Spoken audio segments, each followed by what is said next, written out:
Ayan ang mga kalakwatsero.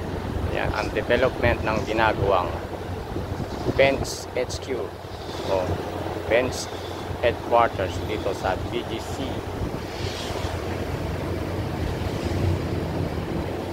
Hindi kalayuan sa Uptown Mall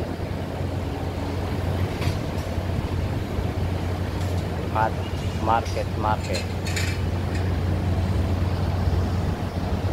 Yan po mga kalakwatsero ang development ng construction dito na bench HQ.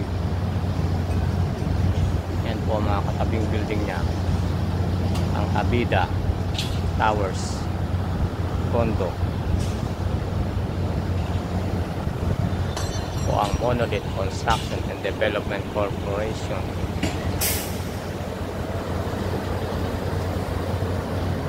Mga kalakwatsero,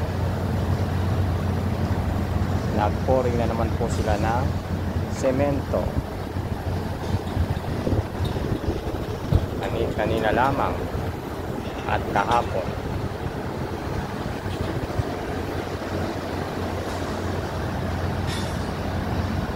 Ito po ay 25 palapag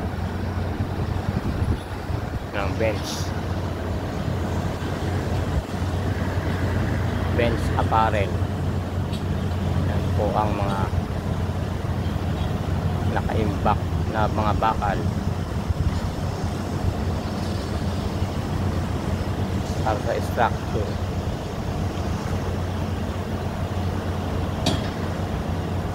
Po ang mga pansamantalang barracks na mga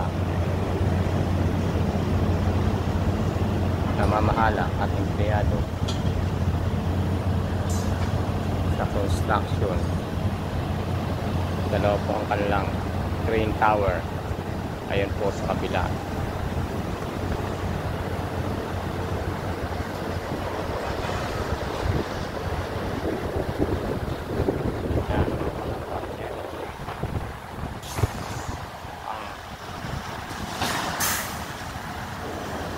Heavy equipment na nagpo-pouring ng semento, concrete mix.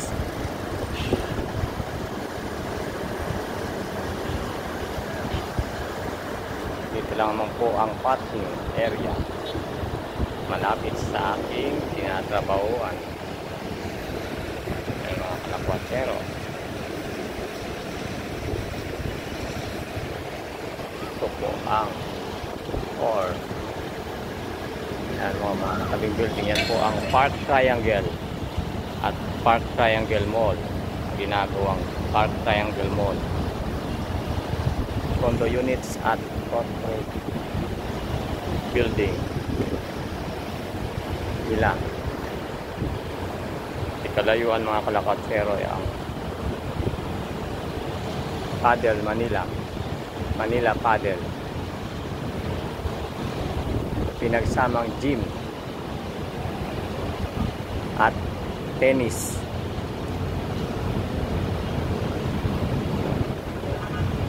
Sa katabi lang po yan, sa kabila po ay may ilaw na maliwanag ay ang football mga kalakwatsero.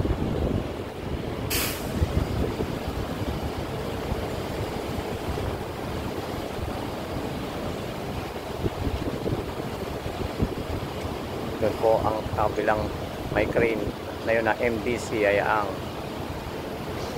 Albeo condo ng Ayala Malls o Ayala Land Corporation. Kalakwatsero,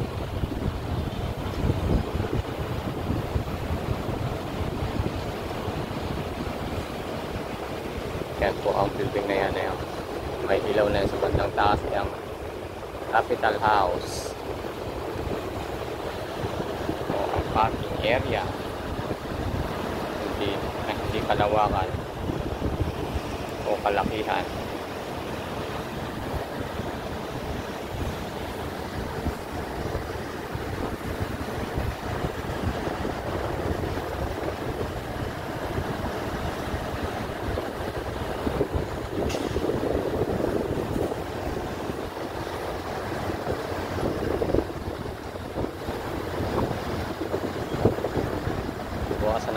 nagko-construction. Panggabi naman ang pumalit. Para sa mabilisang magtatayo ng building ng Benz HQ.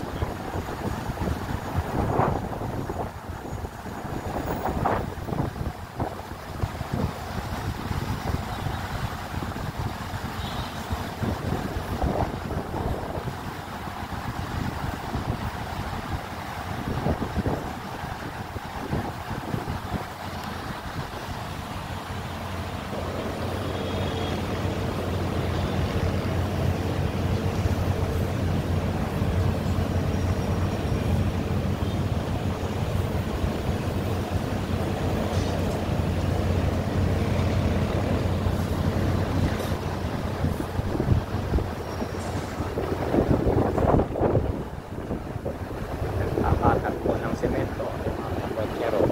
Sabiwa pang binuhos sa semento. Pinapatak po. Parang pinapolisher.